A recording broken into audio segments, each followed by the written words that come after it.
Isang pamilya na tuno ang pumunit sa payapang hapon ni Nietzsche. Hindi ang ugong ng coffee machine o ang mahinang tawanan ng mga parokyano. Ito ay ang ringtone mula sa kanyang cellphone, isang tuno na nakareserba para sa mga numerong hindi niya kilala. Unknown number. Karaniwan, hindi niya ito sasagutin. Ngunit may kung anong kaba ang gumapang sa kanyang dibdib, isang malamig na pakiramdam na matagal na niyang hindi naramdaman. Pinindot niya ang answer at itinapat ang telepono sa kanyang tainga. Hello? Katahimikan. Isang segundong puno nga static at tila isang malayong hininga. At pagkatapos, isang salita lang. Isang pangalan na binulong, halos paos, na tila galing sa ilalim ng dagat. Nika. Pagkatapos ay wala na. Naputol ang linya. Napatitik si Nietzsche sa screen ang telepono. Ang puso niya ibiglang kumabo ng mabilis. Boses ang lalaki. Pamilya. Ngunit hindi niya matukoy. Isang multo mula sa nakaraan. O guni-guni lang niya. Mommy, look. Ang matinis na boses ni Gabby ang humila sa kanya pabalik sa kasalukuyan. Napalingon siya sa play ng ampihan ni Nietzsche. Doon. Ang kanyang anghel na may kulot na buho ay nakangiting ipinapakita ang isang torre ng building blocks na mas mataas pa sa kanya. At sa likod nito, nakaluhot si Leo, ang ngamatay na niningning sa pahanga para sa kanilang dalawa. Wow! Ang galing naman ng baby ko. Sagot ni Nietzsche, pilit na ngumingiti. Ngunit ang ngiting iyon ay hindi umabot sa kanyang mamata. Ang tawa na iyon, ang malamig na kaba. Iyon ang mo'y kausakin. At ang eksenang ito ang perpektong pamilyang pinapangarap niya, na ngayon ay tila babasagin at marupo iyon ang mo'y kaukamso. Bigla. Ang kapayapaan na 3 taon niyang iningatan ay parang isang manipis na salamin na nakaroon ng lamat. Ipinili ni Nietzsche ang kanyang ulo, sinubukang iwaksi ang masamang pakiramdam. Guni-guni lang yon, bulong niya sa sarili. Hapon na at malapit nang maksara ang kapihan. Ang amoy ng bagong timplang kape at cinnamon ay humahalo sa halimuyak ng umpisang paulan sa labas. Ito ang kanyang mundo ngayon. Ligtas. Payapa. Matapos may glipit at isara ang pinto ng ampihan, sabay silang 3 na naglakat sa ilalim ng isang malaking payong na hawak ni Leo. Si Gabby ay masayang nakakapit sa kamay ng ina, habang ang isang kamay naman nito ay nasa kamay ni Leo. Para silang isang perpektong larawan ng pamilya. May sorpresa ako sa iyo sa Sabado, sabi ni Leo, ang ngiti nito'y abot tanga. Mac, ready ka? Okay. Isang bagay na matagal ko nang gustong gawin. Naramdaman ni Nietzsche ang kilig. Alam niya. O umaasa siya. Na ito na iyon. Ang tanong na magpapatibay sa kanilang pagsasama. Ano naman yan? Kunwari tanong niya. Sikreto, sagot ni Leo, at marahang pinisil ang kanyang kamay. Basta. Sisiguraduhin kong ito ang magiging pinakamasayang araw ng buhay mo. Pagdating sa kanilang maliit na apartment sa itaas ng kapihan, ang routine ay laging pareho. Habang si Leo ay naghahanda ng hapunan, si Nietzsche naman ang mag-aasikaso kay Gabby. Pinaliguan niya ito, binihisan ng paboritong pajama na may larawan ng mga dinosaur, at pinatulog sa kanyang maliit na kwarto. Good night, my love, bulong ni Nietzsche, at hinalikan ang nuang natutulog na anak. Pinakmasdan niya ang mahimbing na mukha ni Gabby. Ang mapilit mata. Ang maliit na ilong. Ang bibig na bahagyang nakaawang. Sa batang ito, nakita ni Nietzsche ang lakas para bumangon mula sa pinakamasakit na yugto ng kanyang buhay. 3 taon na ang nakalipas mula nang iwan siya sa altar. Ngunit sa tuwing tinitignan niya si Gabby, napapalitan ng pasasalamat ang lahat ng pipe. Nakaroon siyang kapayapaan. Mayroon siyang isang anak na nagbibigay buhay sa kanya. At mayroon siyang isang Leo, isang mabuting lalaki na minahal sila ng buo at walang tanong. Okay na kami. Bulong niya sa hangin. Okay na kami. Matapos ang hapunan at ang matamis na kwentuhan nila ni Leo, nakpaalam na rin ito. Isang magaan na halik sa labi ang iniwan nito bago bumaba. Naiwan si Nietzsche na nakatayo sa sala, yakap ang sarili, ninamnam ang katahimikan. Sa labas, lumakas ang ulan. Ang ngapata nito'y tumatama sa bintana na parang isang pamilya na himik. Ang lahat ay nasa tamang lugar. Ang lahat ay perpekto. Hanggang sa may kumatok. Hindi malakas, hindi rin mahina. Isang katok na tila nag-alinlangan, ngunit may bigat. Napakunot ang noo ni Nietzsche. Baka si Leo, may nakalimutan. Ngumiti siya at naglakad papunta sa pinto. Anong naiwan mo? Masayang tanong niya habang binubuksan ang pinto. Ngunit hindi si Leo ang nasa labas. Ang ngiti sa labi ni Nika ay unti-unting naglaho, na parang isang kandilang hinipan ng malakas na hangin. Ang tibok ngang kanyang puso ay tila huminto. Nakatayo sa harap niya. Basang-basa sa ulan. Ang anino ng kanyang nakaraan. Ang buhok nito'y tumutulo. Ang mamahaling damit ay lukot at nabasa. Ngunit ang ngamatang iyon ay hindi niya maaring makalimutan. Ang ngamatang minsan niyang minahal ng higit pa sa kanyang buhay. Ang ngamatang nag-iwan sa kanya sa gitnang simbahan. Duro at wasak. 3 taon. 3 taon ng pagilom. Ngunit sa isang iglap, parang kahapon lang nangyari ang lahat. Miguel. Halos pabulong na bikas niya sa pangalan nito. Si Miguel de la Cruz. Ang lalaking sumira sa kanya. At ngayon, narito siya, sa pintuan ng buhay na binuo niya mula sa mapiraso na iniwan nito. Tinitigan siya ni Miguel, ang mata ipuno nga salitang hindi nito masabi. Ang ulan sa labas ay tila isang kurtina na naghihiwalay sa kanilang dalawa mula sa natitirang bahagi ng mundo. Pagkatapos ang tila isang walang hanggang katahimikan, nagsalita ito, ang boses ay malalim at seryoso. Nietzsche, kailangan nating mag-usap. Nakatayo si Miguel sa ilalim ng rumaragasang ulan, ngunit hindi ang lamig nito ang kanyang nararamdaman. Ang lamig ay namumula sa mga mata ni Nietzsche, isang nagyayalong pada na hindi niya inaasahan. Sa loob ng 3 taon, sa bawat gabing hindi siya makatulog, iniisip niya ang sandaling ito. Inasahan niya ang masigaw, ang maluha, marahil ay isang malakas na sampal. Tatanggapin niya ang lahat ng iyon. Ngunit hindi ito. Hindi ang babaeng ito na nakatayo sa harap niya ngayon, na tila isang reyna sa kanyang munting kaharian, ang nga matay matatak at walang bahid ng anumang dating pagmamahal. Mas lalo siyang gumanda.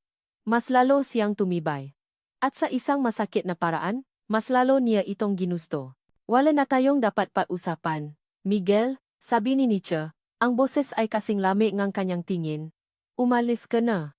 Nietzsche, please, pakiusap ni Miguel, isang habang paabante. 5 minuto lang. Pakinggan mo lang ako. Ito ang sinasabi niya sa sarili sa loob ng 3 taon. Na kung mabibigyan lang siya ng pagkakataon, may intindihan ni Nietzsche. Ngayon, bilang CEO ng De La Cruz Holdings, may kapangyarihan na siyang ayusin ang lahat. Mabibigay na niya kay Nietzsche ang buhay na nararapat para dito. Para sa kanila. Iyon ang kasinungalingang paulit-ulit niyang sinasabi sa sarili. Ang nga dapat mong sabihin. Sinabi mo na 3 taon na ang nakalipas, sagot ni Nietzsche. Habang unti-unting isinasara ang pinto. Nung hindi ka dumating. Bawat salita ay isang punyal na bumaon sa dibdib ni Miguel. Desperado, iniharang niya ang kanyang kamay sa pinto. Mali ka, Mami. Isang maliit na boses ang pumutol sa kanilang tensyonadong pakusap. Isang boses na puno ang inosente at pag-alala. Pareho silang natigilan. Mula sa likod ni Nietzsche, sumilip ang isang batang lalaki na may kulot na buhok at malalaking, bilugang mga mata.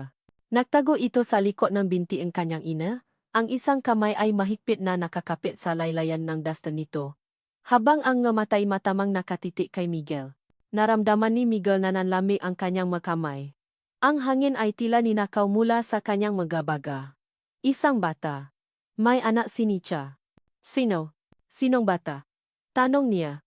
Ang boses ay naging isang pabulong na tunog. Nakita niya ang pagbabago sa mukha ni Nietzsche. Ang dating malamig na ekspresyon ay napalitan ng mabangis na proteksyon. Lihim na niyang itinago ang bata sa likuran niya. Anak ko, maring sabi niya. Anak? Ulit ni Miguel, ang salita ay parang banyaga sa kanyang dila. Tinitigan niya ang bata. Ang buhok. Ang hugis ng mukha. May kung anong pamilyar dito. Isang katanungan ang namo sa kanyang isipan, isang katanungang kinatatakutan niyang bigkasin. Ilang taon na siya? Nanginginit niyang tanong. Nakita niya ang paalinlangan sa mga mata ni Nietzsche. Isang segundong katahimikan na parang isang buong buhay. Sa huli, sumagot ito. Ang boses ay matatap. 3 taon. 3 taon. Ang dalawang salitang iyon ay tumama kay Miguel na parang isang malakas na suntok sa sikmura. Napaurong siya nga isang hakbang. Ang utak niya'y mabilis na nakalkula. Pilit na pinagdudugtong ang nga piraso. 3 taon. 3 taon na ang nakalipas mula noong araw na dapat ay kasal nila. 3 taon mula nung huli silang. Hindi. Hindi maaari. Ang buong mundo ni Miguel ay umikot. Ang ulan, ang malamig na hangin, Ang mukha ni Nietzsche lahat ay naglaho. Ang tanging nakikita na lang niya ay ang maliit na bata na nakasilip mula sa likod ng ina nito. Bago pa man siya makapagsalita, isang lalaki ang mabilis na umakyat sa hagdanan. Ang mukha'y puno ng pag-alala.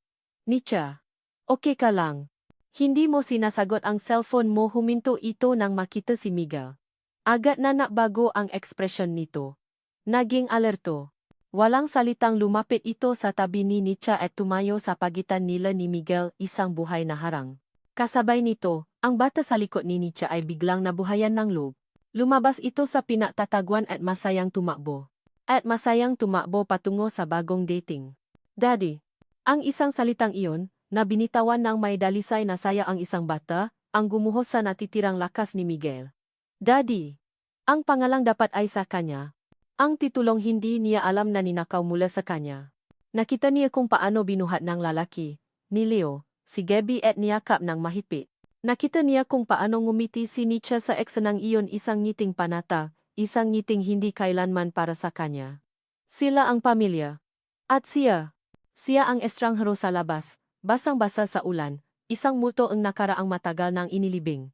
Ang lahat ng kapangyarihan, ang lahat ng yaman na ipinagmamalaki niya bilang CEO ng De La Cruz Holdings ay biglang nawala ng halaga. Sa sandaling iyon, isa lang siyang lalaking nakatitik sa bintana ng isang buhay na dapat ay sa kanya. Ibinaba ni Leo si Gabby at itinabi ito sa likod ni Nietzsche bago hinarap si Miguel ng may matapang na tingin. Ngunit hindi na siya nakikita ni Miguel. Ang mamata niya ay nakapako na lamang kay Nietzsche, naghahanap ng sagot, nagmamakaawa, nagagalit. Ang ulan ay tumila. Ang tanging maririnig na lang ay ang mabilis na tibok ng puso sa loob ng dibdib ni Miguel. Tinitigan niya si Nietzsche, ang babaeng minahal niya, ang babaeng sinaktan niya, at ang babaeng tila may hawak ng isang katotohanang babago sa lahat. Nangingini ang kanyang labi nang sa wakas ay nagawa niyang magtanong. Ang boses niya ay basa at halos hindi marinig. Anak ko ba siya, Nietzsche? Huminga siya ng malalim, ang salita itilam nga bubok sa kanyang lalamunan. Anak ba natin siya? Hindi sinagot ni Nietzsche ang tanong. Hindi niya kailangang sagutin. Sa isang iglap, ang pintuan ng kanyang apartment ay naging entablado. Si Miguel, ang desperadong anino ng nakaraan. Si Leo, ang matata na pada ng kasalukuyan. At si Gabby, ang inosenteng premyo sa gitna. Ang katahimikan ni Nietzsche, ang hindi niya patanggi, ay ang tanging sagot na kailangan ni Miguel. Nakita niya ang pagbabago sa mukha nito mula sa pakalito, naging pakaunawa, at sinundan ng isang bagay na mas mapanganib. Determinasyon. Isang malakas na puwersa ang bumuhay sa naninigas niyang katawan. Sa isang mabilis na kilos, isinara niya ang pinto ng buong lakas. Ang malakas na kalaboh nito ay umaling-angaw sa kanilang maliit na sala, isang hudyat ng pagsisimula ng isang giyera. Nakasandal siya sa pinto, habol ang kanyang hininga. Naramdaman niya ang kamay ni Leo sa kanyang balikat. Nietzsche. Anong nangyayari? Hindi siya makatingin. Paano niya ipapaliwanag? Paano niya sasabihin sa mabuting lalaking ito, na binigay ang lahat para sa kanila? Na ang multong matagal na nilang tinatakbuhan ay hindi lang nakbalik ito para maningil. Mamaya na, Leo. Please, pakiusap niya, ang boses ay nangingini. Ipatulog mo na ulit si Gabby. Tumango si Leo, kahit na ang mukha nito'y puno nga tanong. Binuhat niya si Gabby na nagkukusot pa ang mata, at iniwan si Nietzsche na mag-isa sa sala, kasama ang nakabibinging katahimikan at ang anino ni Miguel na tila nanatili sa labas ng kanyang pinto. Ang katahimikang iyon ay hindi nagtagal. Kinabukasan, nagsimula ang paatake. Una, isang tawa sa telepono habang abala siya sa patimpla ng kapasakapihan ni Nietzsche. Nakita niya ang pangalan ni Miguel sa screen. Naramdaman niya ang pangingining ng kamay niya sa galit. Anong kailangan mo? Sagot niya. Walang anumang pakbati. Siya nga ang anak ko, Nietzsche. Sabi ni Miguel sa kabilang linya. Hindi ito tanong. Isa itong statement. Bakit hindi mo sinabi sa akin? Karapatan kong malaman. Karapatan. Napatawa si Nietzsche ng mapait. Nasaan ang karapatan mo noong iniwan mo akong mag-isa sa simbahan? Nasaan ang karapatan mo sa loob ng 3 taon na pinalaki ko siyang mag-isa? Wala kang karapatan, Miguel. Layuan mo kami. Hindi mo naiintindihan. Pinatay niya ang tawag. Ngunit alam niyang hindi doon magtatapos ang lahat. Kinahaponan, isang mensahero ang dumating. May dalang isang makapal na envelope na may logo ng isang kilalang law firm. Binuksan ito ni Nietzsche na kumakabo ang dibdib. Sa loob, isang formal na liham mula sa abogado ni Miguel. Nakasaad doon ang alok na buwanang suporta isang halagang nakasilaw, sapat na para hindi na siya magtrabaho habang buhay. Ngunit ang masalitang tumatak sa isip niya ay paternal rights at visitation schedule. Para siyang sinampal. Gusto niyang isuka ang lahat ng kapeng-nainom niya. Ganun lang ba yon kadali para kay Miguel? Napakatapos siyang sirain, babalik ito at ayusin ang lahat gamit ang pera? Ang galit ay umakyat mula sa kanyang sikmura hanggang sa kanyang lalamunan. Walang pealinlangan? Pinunit niya ang sulat sa maliliit na piraso at itinapon sa basurahan. Ngunit ang pinakamasakit na dago ay dumating kinabukasan. Oras na para sunduin si Gaby sa kanyang play school. Mula sa malayo, natanaw na niya ang kanyang anak na masayang naglalaro malapit sa gate. Ngunit may isang figura na nakatayo sa labas ng bakod, nakatingin sa loob. Isang lalaking nakasuot ng mamahaling suit, nakasandal sa isang itim na luxury car. Si Miguel. Nakatayo lang ito ron, pinapanot si Gaby. At si Gaby, sa kanyang kawalang muwang, ay kumakaway sa bisita ni Mommy. Nanlami ang buong katawan ni Nietzsche. Ito ang kanyang ligtas na mundo. Ito ang mundo ni Gaby. At si Miguel, na parang isang magnanakaw, ay basta na lang pumasok dito nang walang pahintulot. Mabilis ang kanyang ngahakbang. Pagdating niya sa gate, hinila niya si Gaby palayo nang hindi man lang tinitingnan si Miguel. Mommy, that man gave me chocolate. Sabi ni Gaby. Itinuturo ang isang maliit na piraso ng imported na sokolate sa kanyang kamay. Kinuha ito ni Nika at itinapon sa basurahan sa gilid ng daan. Huwag kang kakausap mang hindi mo kilala, Gaby, Marian niyang sabi, mas mahipit kaysa sa kanyang intensyon. Simulang umiyak si Gaby. At doon lang napagtanto ni Nietzsche na nangingini na pala siya sa galit at takot. Pag-uwi, naroon si Leo, naghihintay. Nakita niya ang namumukto niyang nga mata at ang umiyak na si Gaby. Ikinuwento niya ang nangyari sa eskwelahan. Nakita niya ang paktim ng bagang ni Leo, ang pakuyong nga kamao nito. Hayop siya, sabi ni Leo sa mahinang boses. Anong karapatan niyang gawin yon? Hindi ko alam, Leo. Hindi ko na alam. Sagot ni Nietzsche, napaupo sa sofa, ang muhay nakasupsop sa kanyang ngapalat. Kailangan natin siyang harapin, sabi ni Leo. Hindi pwedeng ganito. Hindi pwedeng guluhin na lang niya tayo. At anong gagawin natin, Leo? Ididemanda siya? Lalabanan ang abogado niya. Sagot ni Nietzsche. Ang boses ay punong frustration. Wala tayong laban sa mundo niya. Natigilan si Leo. Nasaktan. Wala tayong laban. O ayaw mo lang lumaban dahil siya yan? Napatinggala si Nika, hindi makapaniwala sa narinig. Anong ibig mong sabihin? Simulan nang bumalik siya, parang ang layo mo na. Parang naguguluhan ka, sabi ni Leo. Ang boses ay puno ng sakit at enge bagay na kinatatakutan ni Nietzsche. Insecurity. Nietzsche, sagutin mo ako ng diretso. May puwang pa ba ako sa buhay ninyo ngayong bumalik na siya? Ang tanong ay parang isang sampal. Sa lahat ng gulo, sa lahat ng takot na nararamdaman niya, ang pagdududa ni Leo ang pinakamasakit sa lahat. Hindi makatarungan yan, Leo, halos pabulong niyang sabi. Tumayo si Leo at lumayo, ang likod ay nakaharap sa kanya. Ang katahimikan sa pagitan nila ay mas mabigat pa kaysa sa lahat ng sigawan. Kinabukasan, habang nag-isa si Nietzsche sa kapihan, isang makintab na itim na sasakyan ang huminto sa tapat. Hindi ito ang kotse ni Miguel. Mas bago. Mas mahal.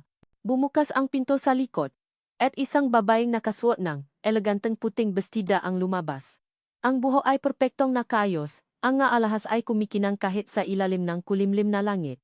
Kilala si Nika. Paanong hindi?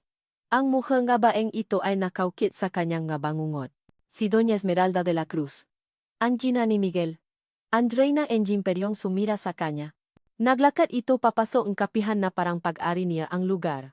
Ang nga mata nito'y matalas na sinuri ang bawat sulok, bago huminto at tumitik kay Nietzsche na may halong pagkasuklam. Walang pakbati.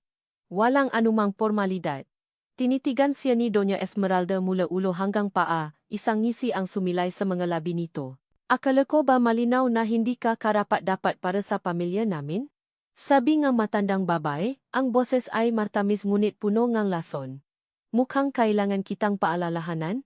Nakarating kay Miguel ang balita tungkol sa pagbisita ng kanyang ina sa kapihan ni Nika sa pamamagitan ng isang maikling text mula kay Doña Esmeralda mismo. I already handled the problem. She knows her place now. Sa halip na mapanata, isang alungang matinding inis at pakabahala ang bumalot kay Miguel. Ang kanyang ina. Palaging inisip na kaya niyang kontrolin ang lahat, na kaya niyang ayusin ang buhay ng ibang tao na parang mapiyesa sa isang chessboard. 3 taon na ang nakalipas, hinayaan niyang diktahan siya nito. Hinayaan niyang sirain nito ang kinabukasan nila ni Nietzsche. Ngayon, hindi na siya papayak. Dali-dali niyang tinapos ang board meeting at nakmaneho papunta sa mansion ng Madela Cruz. Nabutan niya ang kanyang ina sa library, kalmadong nagbabasa ng isang libro habang umiinom ng tasaa, na para bang wala itong ginawang mali. Anong ginawa mo, ina? Tanong ni Miguel, hindi na nakabalang magbigay galang. Ibinaba ni Doña Esmeralda ang kanyang tasa. Ginawa ko ang dapat. Tinatakot ng babaeng yan ang kinabukasan mo. Dinidistract ka niya sa mga responsibilidad mo. Hindi siya problema. Siya ang ina ng anak ko. Sigaw ni Miguel. Ang boses ay umalingaw-ngaw sa tahimik na silid. Tumayo ang kanyang ina. Ang ngamatay na nilisik. At sinong may kasalanan yan? Kung nakinig ka lang sa akin nun, kung pinakasalan mo si Clarice Sandoval tulad ng plano, ligtas na sana ang kumpanya at wala tayong inaalalang bastardo ngayon. Huwag mong tawaging bastardo ang anak ko. Bakit, Miguel? Hindi ba yon ang toto? Lumapit si Doña Esmeralda, ang boses ay bumaba ngunit mas naging mapanganib. Isinakripisyo ko ang lahat para iligtas ang pangalan ng pamilyang ito mula sa pagkalugi. Huwag mong hayaang isang hamak na babae at ang kanyang anak ang sisira sa lahat ng pinahirapan ko. Napatitik si Miguel sa kanyang ina. Nakita niya rito hindi ang pagmamahal ng isang magulang, kundi ang malamig na kalkulasyon ng isang negosyante. At sa sandaling iyon, isang bagay ang naging malinaw sa kanya. Ang mga abogado, ang pera, ang pagpapakita niya, sa eskwelahan lahat ng iyon ay mali. Ginagamit niya ang paraan ng kanyang ina. Paraan ng De La Cruz. Hindi paraan ng isang amang gustong makilala ang kanyang anak at makabawi sa ina nito. Habang galit siya sa akin, habang ang tingin niya sa akin ay isang duwag na basta na lang siyang iniwan, hinding-hindi niya ako papakinggan, sabi niya sa sarili. May isang baraha na lang akong hindi pa nailalabas. Ang toto. Ito ay isang malaking sugal. Ang pagsasabing toto ay hindi lang mapapakita ang kanyang kahinaan. Ito ay pag-aming ang kanyang kaduwagan. Ngunit ito na lang ang natitira niyang pag-asa. Gabi na nang makmaneho siya pabalik sa Santa Rosa. Hinintay niya ang pagsasara ng kapihan ni Nietzsche. Nakita niyang umalis si Leo. Nakita niyang isara ni Nietzsche ang mga ilaw. Habang naglalakad si Nietzsche papunta sa hagdanan paakyat ng kanyang apartment, hinarang siya ni Miguel. Napaatras si Nietzsche. Gulat at may halong takot. Ano na naman to, Miguel? 10 minuto, pakiusap ni Miguel, ang boses ay desperado. 10 minuto lang, Nietzsche. Pagkatapos nito, kung gusto mo pa ring umalis ako, hindi na kita guguluhin. Pangako. Nakita niya ang paalinlangan sa mga mata ni Nietzsche, ngunit sa huli, marahil ay dahil sa pagod o sa kung anong awa na nakita nito sa kanyang mukha, tumango ito. Dinala niya ito sa loob ng kanyang sasakyan. Ang katahimikan sa loob ay nakabibingi, tanging ang mahinang tunog ng ulan na muling pumata sa labas ang maririnig. Hindi kita iniwan dahil hindi na kita mahal, panimula ni Miguel, nakatingin ng diretso sa kalsada, hindi kayang salubungin ang tingin nito. Iniwan kita dahil dua ako. Narinig niya ang mahinang pagungol ni Nietzsche, isang tunog ng kawalang paniwala. 1 linggo bago ang kasal natin, pagpapatuloy niya, nalaman ni Ina na babaksak na ang De La Cruz Holdings. Lubog kami sa utang. Isang maling galaw lang, mawawala ang lahat sa amin. Inilabas niya ang kanyang cellphone at ipinakita ang mga lumang dokumento, mga financial report na itinago niya sa loob ng 3 taon. May solusyon si Ina. Isang medya. Pero may kondisyon ang pamilya Sandoval. Kailangan kong pakasalan ang anak nilang si Clarice. Tumingin siya kay Nietzsche. Nakita niya ang pakalito sa mukha nito. Sinabi ko sa kanya, hindi. Sinabi kong ikaw ang pagkakasalan ko. Pero si Ina, kilala mo siya. Sinabi niya, kung itutuloy ko ang kasal natin, sisiguraduhin niyang hindi lang tayo ang babaksak. Gagamitin niya ang lahat ng koneksyon niya para sirain ang maliit na negosyo ng pamilya mo. Sisirain niya ang pangalan ng tatay mo. Binalaan niya ako ni Cha. Nagagawin niyang impyerno ang buhay mo at ng pamilya mo. Natahimik si Nietzsche. Ang galit sa mukha niya ay dahan-dahang nawawala, napapalitan ng isang bagay na hindi matukoy ni Miguel. Ang akala ko nun, sabi ni Miguel, ang boses ay basa na, pinoprotektahan kita. Inisip ko, mas mabuting masaktan ka ng isang beses, kaysa hayaan kang madamay sa gulong ng pamilya ko habang buhay. Ayan ang pinakamalaking pagkakamaling buhay ko. Dapat lumaban ako. Dapat pinili kita. Pero natakot ako. Naging duwa ako. Nietzsche. At wala ng araw na dumaan na hindi ko pinagsisihan yon. Natahimik ang buong sasakyan. Ang bigat na katotohanang iyon ay tila pumuno sa maliit na espasyo sa pagitan nila. Pinunasan ni Nietzsche ang isang butil ng luha na hindi niya namalayang pumata sa kanyang pisngi. Tumingin siya kay Miguel, hindi na may galit, kundi may isang malalim at nakakalunot na lungkot. Sana pala, sabi niya sa isang halos pabulong na boses, galit na lang ang nararamdaman ko para sayo. Mas madali yon. Tumayo siya. Binuksan ang pinto ng sasakyan. At lumabas. Naglakad siya palayo sa ilalim ng ulan. Iniwan si Miguel na mag-isa sa loob ng kotse. Kasama ang katotohanang sa wakas ay pinalaya niya. Ngunit sa halip na magilom, ay tila lalo lang nabukas ng mas malalim na mga sugat. May nakbago kay Nietzsche pagkatapos ng gabi kung kailan sila nausap ni Miguel. Alam iyon ni Leo. Naramdaman niya iyon sa paraan ng pagtahimik nito habang nahahapunan sila, sa paraan ng pagtitik nito sa kawalan habang hinuhugasan ang mga plato.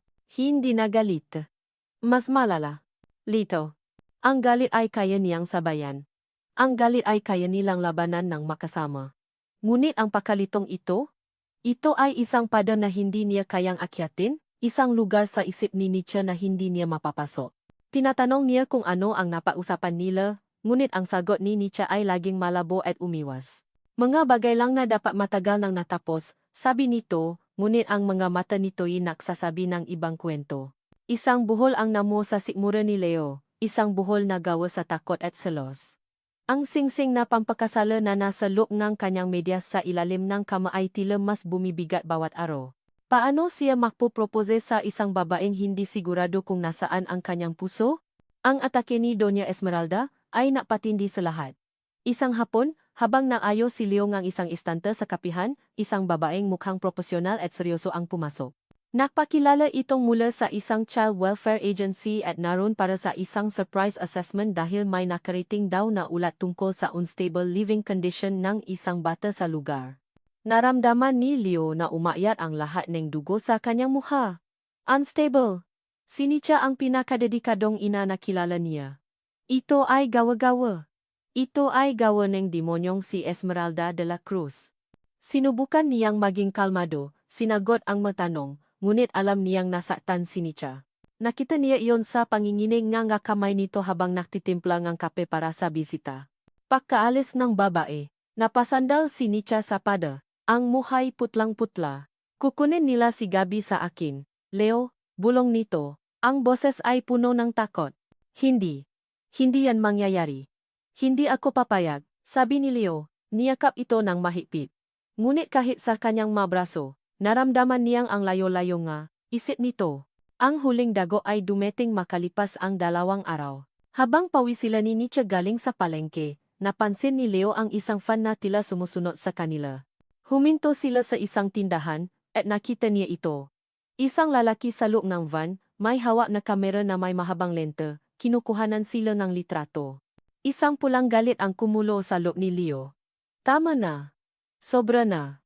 Dito ka lang, sabi niya kay Nietzsche, at mabilis na tinawid ang kalsada papunta sa van. Kinatok niya ng malakas ang bintana. Binuksan ito ng lalaki, mukhang nagulat. Anong problema mo, sir? Bakit mo kami kinukuhanan? Sinong nagutos sa'yo? Sigaw ni Leo. Wala kang pakialam. Sagot na lalaki. At sinubukang isara ang bintana. Sa sobrang galit, hinawakan ni Leo ang pinto ng van at sinubukang buksan. Nakaroon ng kaunting tulakan at sigawan. Walang suntukang nangyari, ngunit sapat na iyon para makakuha ng atensyon. Si Nietzsche ay tumatakbo na palapit, sumisigaw ang kanyang pangalan. Nang gabing iyon, Sumabo ang lahat. Anong pumasok sa isip mo, Leo? Sigaw ni Nietzsche, naglalakad pabalik-balik sa kanilang sala. Gusto mo ba talagang bigyan sila ng dahilan para sabihing hindi tayo matitinong magulang? Na violente ka? Pinoprotektahan ko lang tayo. Nika. Sagot ni Leo. Hindi makapaniwalang siya pa ang sinisisi. Anong gusto mong gawin ko? Hayaan na lang silang bastusin tayo? Ang gusto kong gawin mo ay mag-isip. Dahil sa ginawa mo, mas lalo lang silang may panghahawakan laban sa atin. Pinapalala mo lang ang lahat. Ang masalitang iyon ay tumama kay Leo na parang isang sampal. Siya pa ang nagpapalala ng sitwasyon. Siya na walang ibang ginawa kundi mahalin sila at protektahan. Ang buhol sa kanyang sikmura ay biglang kumalas at naging isang mapait na katotohanan. Baka nga totoo. Baka nga siya ang problema. Paano ako lalaban para sa pamilyang hindi ko naman talaga pamilya? Napasigaw siya. Ang sakit at sama ng loob ng nakaraang linggo ay biglang lumabas. Ang boses niya ay basak. Baka tama sila. Nietzsche. Ako lang ang ekstra dito. Ako lang ang pansamantalang pampaluba-lup habang wala ang totoong hari. Natigilan si Nietzsche. Ang galit sa mukha niya ay napalitan ng gulat at sakit. Leo. Hindi yan totoo. Ngunit huli na ang lahat. Ang nga salita ay nasabi na. Tumingin si Leo sa paligid ng apartment ang ngelarawan nila ni Gabi sa pada, ang ngelaruan na binili niya, ang buhay na akala niya ay sa kanya rin. Ngunit hindi. Siya ay isang bisita lang. Isang mahabang panahong bisita. Pumasok siya sa kwarto at kinuha ang kanyang bag. Inilagay niya ang ilang damit. Hindi marami. Sapat lang. Ang puso niya ay parang pinipiga. Bawat kilos ay isang pag-amin ng kanyang pagkatalo. Leo, anong ginagawa mo? Tanong ni Nietzsche. Nakatayo sa pintuan ng kwarto, ang maluhay umaagos na sa kanyang mata. Humarap siya, ngunit hindi niya kayang salubungin ang mata nito. Siguro kailangan mo ang espasyo para ayusin to. Nang wala ako, sabi niya. Ang bawat salita ay isang tinik sa kanyang lalamunan. Nilampasan niya ito. Bawat hakbang palayo ay parang isang milya. Sa bawat hakbang, umaasa siyang pipigilan siya ni Nietzsche. Sasabihing mali siya, sasabihing kailangan siya nito. Ngunit walang salitang lumabas sa bibig nito. Tanging ngahik bilang. Pagdating niya sa pinto, lumingon siya. Nakita niya si Nietzsche na nakatayo ron. Wasa at mag-isa. Sa gitna ng sala na dati puno ng kanilang tawanan. Ang sakit sa dibdib niya ay halos hindi na makayanan. Binuksan niya ang pinto at lumabas. Habang bumababa siya ng hagdan, idinukot niya ang kamay sa kanyang bulsa at kinapa ang maliit na kahon na naroon. Ang singsing. Ang nasirang pangako. Ang kinabukasang hindi na mangyayari. Isinara niya ang pinto sa likuran niya. Iniwan si Nietzsche na ganap na nagisa at talunan sa gitna ng kanyang gumuho ng mundo. Nakatiti lang si Nika sa pintong isinara ni Leo. Ang tunog ng pagsara nito ay tila isang hatol, isang pinal na patatapos sa mundong akala niya ay ligtas na. Iniwan siya sa altar noon, at ngayon, iniwan siyang muli. Ang pagkakaiba lang, ngayon ay may isang maliit na bata sa kabilang kwarto na umaasa sa kanya. Napayuko siya, at ang ngahikbi na kanina pa niya pinipigilan ay humulakpos na. Umagos ang nga ito ng walang tigil, dala ang lahat ng sakit, pagod, at takot. Talunan siya. Sa lahat ng laban, ito na ang katapusan. Wala na siyang kakampi. Wala na siyang lakas. Ngunit habang nakaupo siya ron sa sahig, sa gitna ng kanyang gumuhong mundo, isang bagay ang nasimulang umusbong sa loob kanyang dibdib. Isang bagay na mas matindi pa sa sakit. Isang bagay na mas mainit pa sa luha. Galit. Isang dalisay at naapoy na galit. Galit hindi kay Leo. Na biktima rin ng sitwasyon. Hindi rin kay Miguel. Na isang duwag. Kundi sa pinakaugat ng lahat ng kanilang pagdurusa. Ang babaeng nasa likod ng bawat luhang pumata, bawat pangarap na nawasa. Doña Esmeralda de la Cruz. Tumayo si Nietzsche. Pinunasan niya ang kanyang maluha gamit ang laikot ng kanyang palat. Tapos na ang pagiya. Tapos na ang pagiging biktima. Kung kukunin ng mundo ang lahat sa kanya, sisiguraduhin niyang hindi siya babaksa ng hindi lumalaban. May isang bagay pa siyang hindi nagagawa. Ang harapin ang halimaw sa lungga nito. Hindi na siya nag-abala pang magpalit ng damit. Hindi na siya nagsuklay. Dala ang kanyang sarili. Ang nga matang namumukto ngunit nagliliyap sa determinasyon, lumabas siya ng apartment, sumakay ng taksi, At sinabi ang address na matagal nang nakaukit sa kanyang isipan na parang isang peklat. Ang mansyon ng De la Cruz ay tila isang halimaw na gawa sa bato at salamin, malami at walang pakiramdam. Nagdoorbell siya.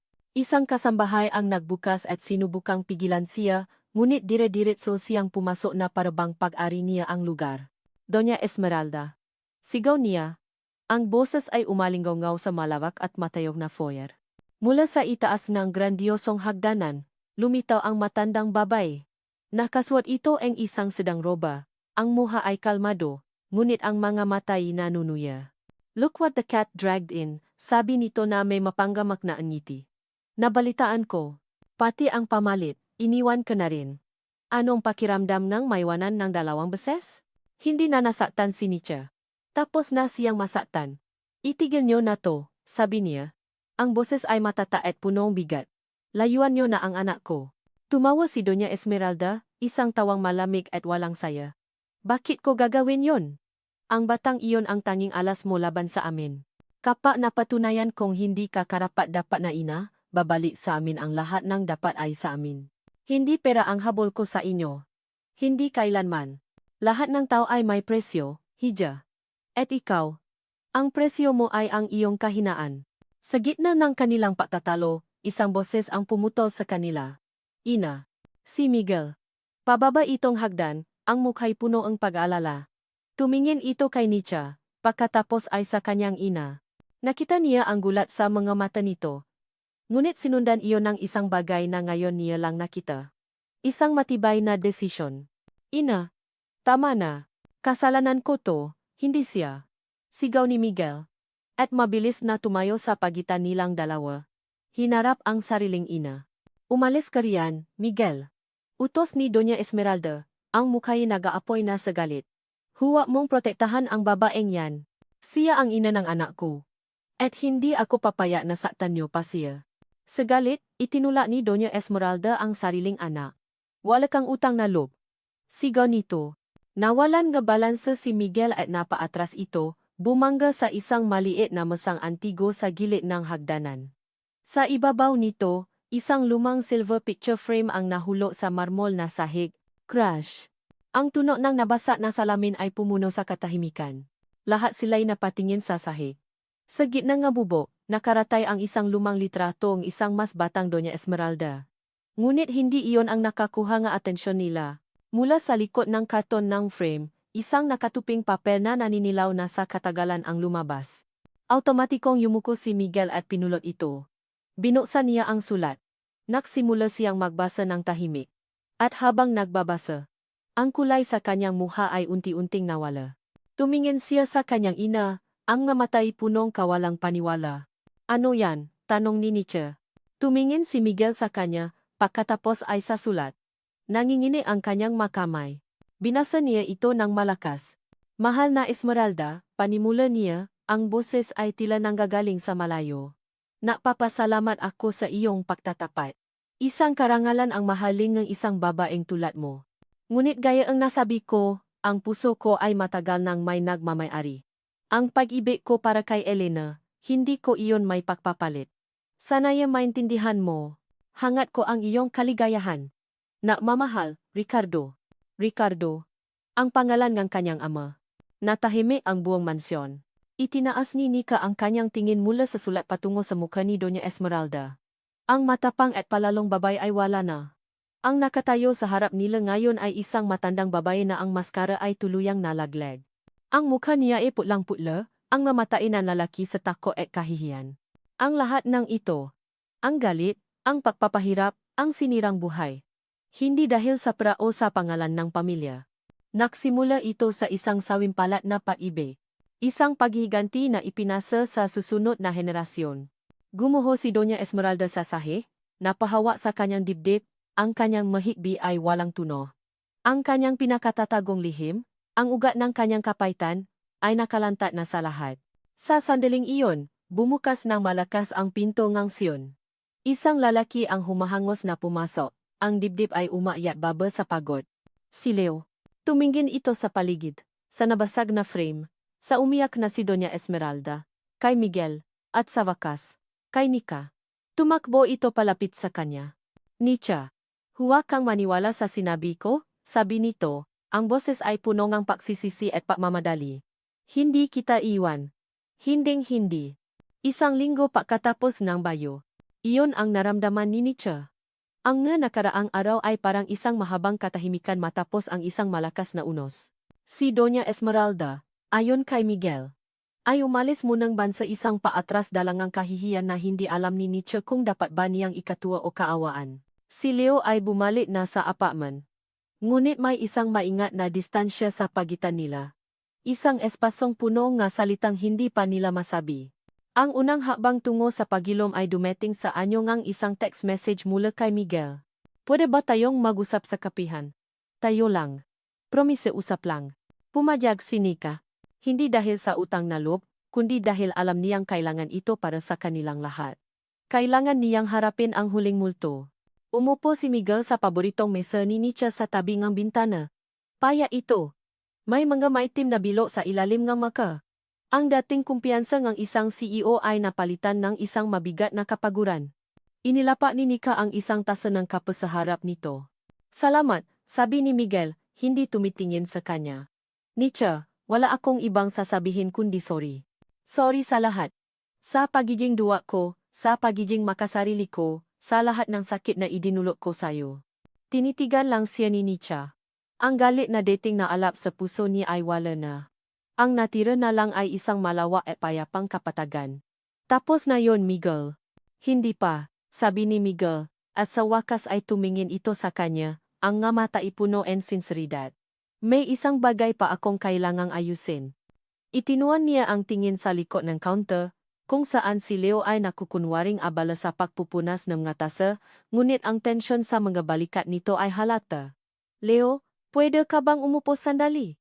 Naalinlangan si Leo, ngunit lumapit din ito at umupo sa tabi ni Nietzsche. Huminga ng malalim si Miguel. Tila ito ang pinakamahirap na gagawin niya sa kanyang buhay. Leo, gusto kong humingi ng tawad sa iyo, sabi niya. Ang boses ay direkta at walang paligoy. Minaliit kita. Inisip ko na dahil lang sa dugo, mas may karapatan ako. Mali ako. Ikaw ang naging ama niya nung wala ako, pagpapatuloy ni Miguel. Ikaw ang nagpuyat. Ikaw ang nag-alaga. Ikaw ang nagmahal sa kanya ng walang kondisyon. At para doon, salamat. Isang mabigat na katahimikan ang bumalo sa kanilang tatlo. Nakita ni Nietzsche ang pagbabago sa mukha ni Leo. Ang depensa ay nawala, napalitan ng pag-unawa. Tumango lang si Leo. Isang simpleng gesto ngang pagtanggap. Ang tanging hihilingin ko lang, sabi ni Miguel, ang tingin ay bumalik kay Nietzsche, ay ang hayaan niyo akong medjing patang buhay ni Gaby. Hindi bilang karibal, hindi bilang problema. Bilang tatay niya. Gusto ko lang siyang makilala. Makasama. Walang gulo. Walang demands. Pangako. Tumango si Nika. Para kay Gaby, sabi niya. Ngumiti si Miguel sa unang pagkakataon. Isang ngiting malungkot, ngunit toto. Para kay Gaby. Matapos umalis ni Miguel, naiwan silang dalawa ni Leo sa katahimikan ng kapihan. Hinawakan ni Nietzsche ang kamay nito sa ibaba ng mesa. Leo, panimula niya. Sorry din. Tumingin ito sa kanya, natataka. Para saan? Dahil hinayaan kong mag-alinlangan ka. Dahil sa loop ng ilang araw, hinayaan kong gumuho ang pada na binuo natin, sabi ni Nietzsche. Ang luhay nagsimulang mamuo sa kanyang mata. Natakot ako. Leo. Natakot ako sa nakaraan. Natakot ako sa hinaharap. Pero ang pinakakinatakutan ko ay ang mawala ka, dahil hindi ko na alam kung paano mabuhay ng wala ka at si Gaby. Nika, minahal kita hindi dahil ligtas ka. Minahal kita hindi dahil ikaw ang dumating noong wasa ako. Minahal kita dahil sa iyo. Dahil sa pasensya mo.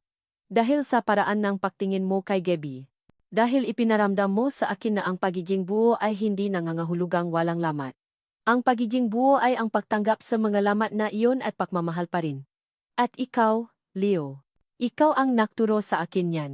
Hinawakan ni Leo ang kanyang muha at marahang pinunasan ang kanyang maluha. Mahal na mahal kita, Nietzsche. Kayo ni Gaby. Kayo ang buhay ko. Sa sandaling iyon, ang lahat ng pada, lahat ng takot, lahat ng pag-alinlangan, ay tuluyan ng gumuho. At ang natira ay pag-ibig. Makalipas ang ilang buwan. Ang araw ay dahan-dahang lumulubo sa dagat. Naiwan ng mga kulay kahel, rosas, at lila sa kalangitan. Ang tunog ng mga alon na humahampas sa dalampasigan ay isang perpektong musika. Mas mabilis, Daddy. Mas mabilis, sigaw ni Gabby, tumatawa habang itinutulak ni Leo ang duyan na nakasabit sa isang puno ng niyo. Nakaupo si Nietzsche sa isang bane, pinapanood sila. Ang puso niya ay puno ng isang kapayapaang hindi niya kailanman inakalang possible. Ang parenting setup nila ni Miguel ay naging mayos. Binisita ni Miguel si Gabby tuwing weekend. Walang drama. Walang tensyon. Tanging respeto. Lumapit si Leo sa kanya, pawisan ngunit nakangiti. Umupo ito sa tabi niya at inabayan siya. Ipinatong ni Nietzsche ang kanyang ulo sa balikat nito. Masaya ka ba? Tanong ni Leo. Ngumiti si Nika. Sobra. Pwede ko pa bang pasayahin lalo? Napatingin si Nietzsche kay Leo. May ibang kislap sa mga mata nito. Dahan-dahan, lumuhod ito sa buhanginan sa harap niya. Inilabas nito mula sa bulsa ang isang maliit na kahon. Ang puso ni Nietzsche ay nagsimulang kumabo ng mabilis. Binuksan ni Leo ang kahon. At sa loob, isang simpleng singsing na may isang maliit na diamante ang kumislap sa ilalim ng papalubok na araw. Danicha Santos, sabi ni Leo.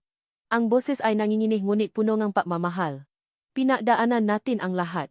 Takot, pagdududa, sakit. Pero nandito pa rin tayo. Mas matatak, mas buo. Ayoko nang maging Daddy Leo lang. Gusto kong maging asawa mo. Gusto kong maging pamilya tayo. Sa matangang batas at sa matangang Diyos. Pakakasalan mo ba ako? Ang luha ay muling umago sa mga mata ni Nietzsche. Ngunit ngayon, ito ay mga luha ng dalisay na kaligayahan. Tumingin siya kay Leo na nakaluhod sa harap niya, at kay Gabby na masayang naglalaro sa di kalayuan. Ito ang kanyang pamilya. Ito ang kanyang tahanan. Ngumiti siya, isang ngiting abot tanga. Oh, sabi niya. Oh, Leo. Pakakasalan kita. Isinuot ni Leo ang singsing sa kanyang daliri. Tumayo ito at niyakap siya ng mahigpit. Mula sa di kalayuan, sa may parking lot, isang itim na kotse ang nakaparada. Sa loob, pinanood ni Miguel ang buong eksena. Isang ngiting malungkot ngunit sinsero ang sumilay sa kanyang ngalabi. Itinaas niya ang kanyang kamay na parang isang tahimik na pagpapaalam at pagbabasbas, bago paandarin ang kotse at tuluyang umalis. Sa dalampasigan, makayakap si Nietzsche, Leo, at ang tumatakbong si Gabby sa gitna. Tatlong pusong pinagbuklod, hindi ngang pagkakataon o ngang dugo, kundi ngang pag-ibig na piniling manatili, mag-aruga, at magpatawad. Isang pamilyang pinili ngang puso. At dito natatapos ang kwento ni Nika, Leo, at Gabby, isang pamilyang sinubok ng nakaraan ngunit pinatibay na paibig na walang hanggan. Mula sa puso ang inyong manunulat, maraming salamat sa inyong walang sawang pagsubaybay at pakikinig. Ang pagsulat sa kwentong ito ay isang paglalakbay na puno ang iba-ibang emosyon. Bawat kabanata ay isang pagsisit sa lalim ng sakit, sa taas ng pag-asa, at sa lawak ng pag-ibig na kayang ibigay ng isang tao. Naramdaman ko ang bigat sa dibdib ni Nietzsche, ang tahimik na lakas ni Leo, at medjing ang pinagsisisihan ni Miguel. Sana, sa pamamagitan ng kanilang mga karanasan, ay may napulo tayong aral na baon-baon natin sa ating sariling mga buhay. Ito ay isang kwento ng pagpapatawad hindi lamang para sa iba, kundi para na rin sa ating mga sarili.